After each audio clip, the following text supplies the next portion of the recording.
Bolognese. It started as a royal trend and then it became an icon. What?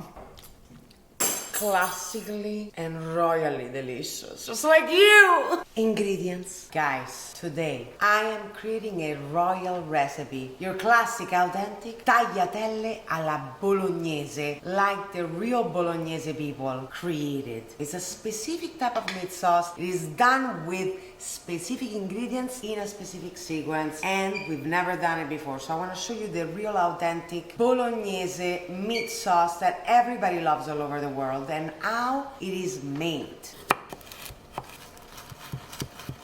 You see how tiny these are diced? They're diced as tiny as possible, and all of it, including the onions and the celery, we're gonna dice it really, really tiny so that it almost blends with the meat and the tomato sauce upon cooking it for a long time. Now, this is a recipe that needs some time, so do it in the weekend, do it in large batches, store it, freeze it, so that you have it throughout as much as you want. Super healthy, super gorgeous, very wholesome. Only use the best ingredients, of course, the cut of meats that you love, and every family has their own version of this. Same goes for the celery.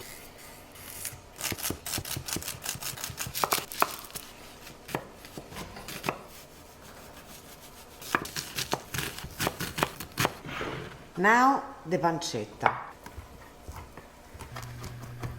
We basically grind the pancetta super fine. Now, in a large sauce pot, place the pancetta with a drizzle of extra virgin olive oil. 3 tablespoons.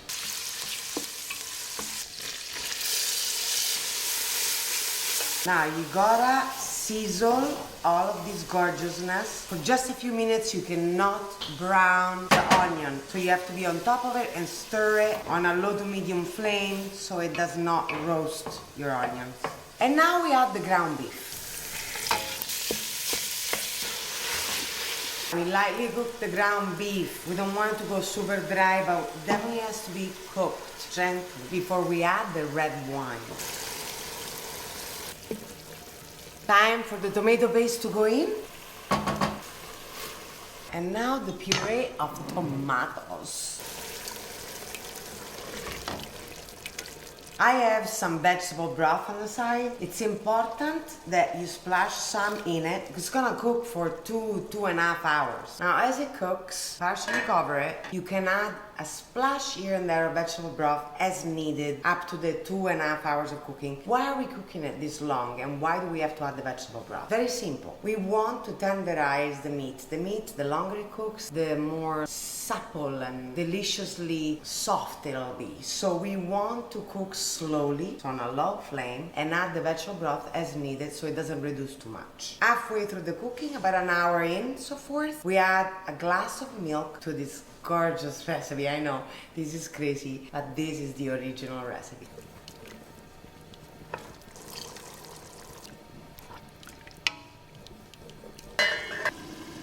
While it simmers and it cooks gorgeously, we're going over to make the fresh tagliatelle like the Italian gods intended.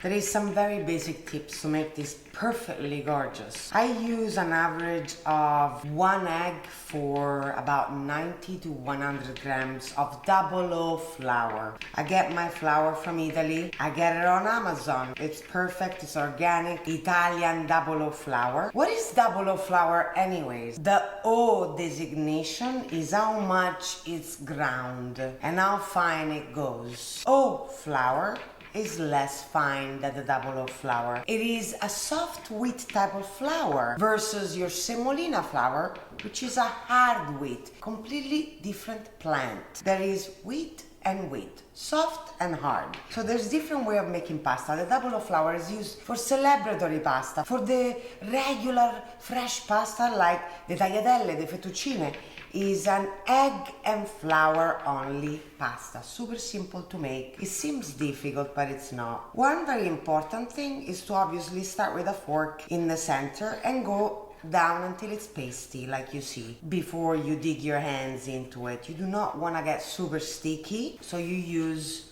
the fork and you mix as much flour as you possibly can while creating this doughy type of finish. After we've done this, we continue with the tips of our fingers. There's absolutely no need for now, while it's still a little too wet, to stick your entire hand into it, because you're gonna be messy.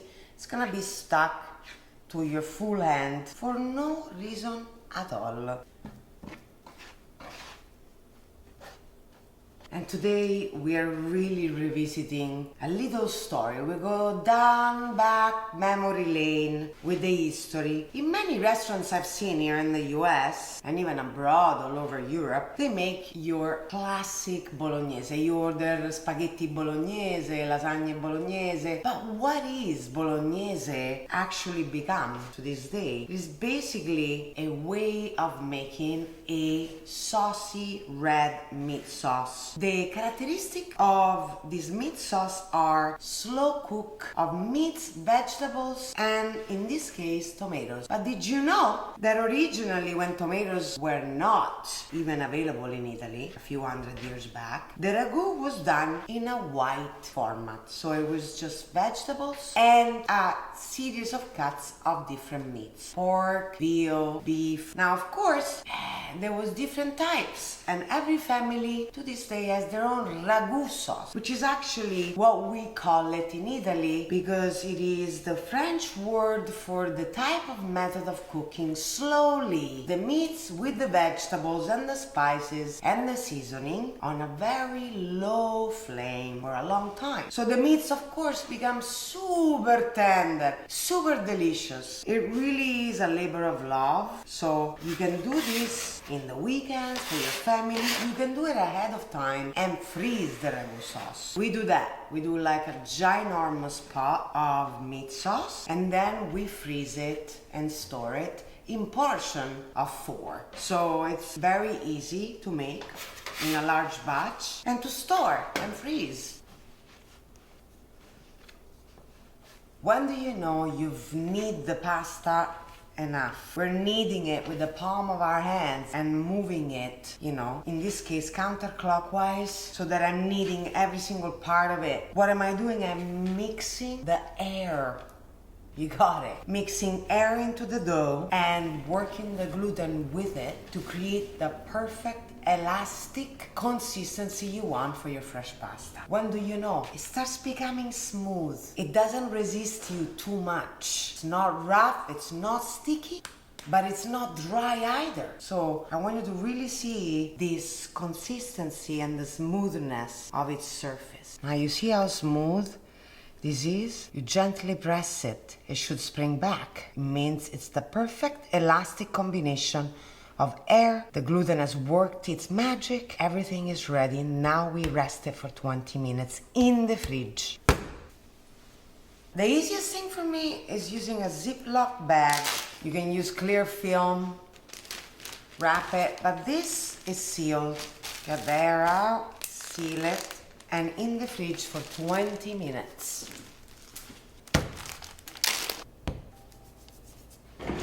It's very important that you always seal it back because it's gonna take some time to do the pasta dough sheet and you do not want it to dry out. It'll be harder to put through a pasta machine. What I'm doing is flattening it with my fingers first, just evenly, so that it goes through the setting at 0. We go from 0 to 6. And that setting 6 is about the right thickness of what your tagliatelle should be. First time through, comes out at setting 0. Now it's a little bit uneven with the round edges. So I flip it and I make a little pocket so that I want the straight edges all around. Trying to create a slightly square shape towards a rectangular thickness. Put it through again. Now we go all the way up.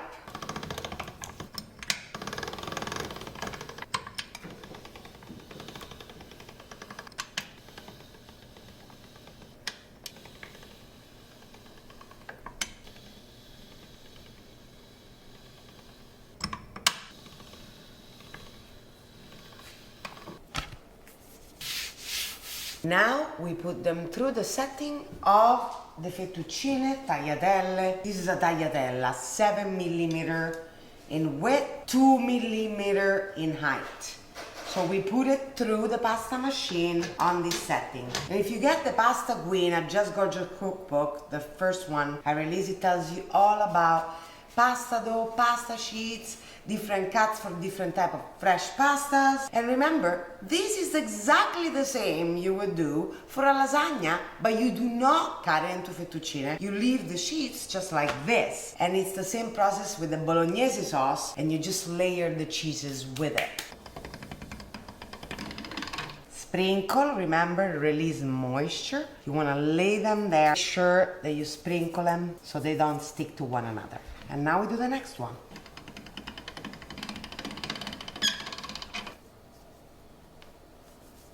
It's ready. Of course I had one already made, guys. Salt it now. Because remember, we're reducing it so much. Can't really salt it properly until it's done. Your pasta water at this point should be boiling because we're ready. Pasta water is boiling, we salt it.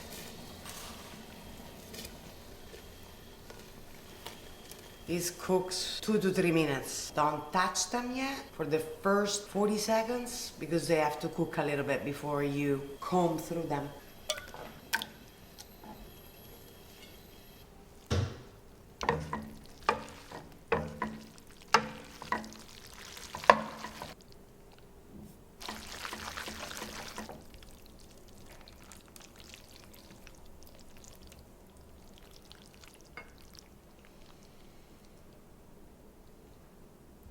Just gorgeous. Nonna would be proud.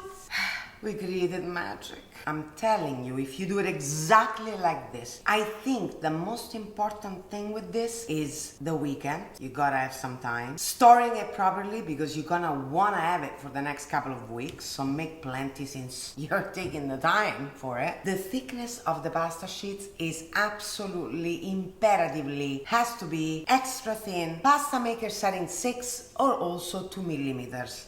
It just makes it so much better. So, see you next week.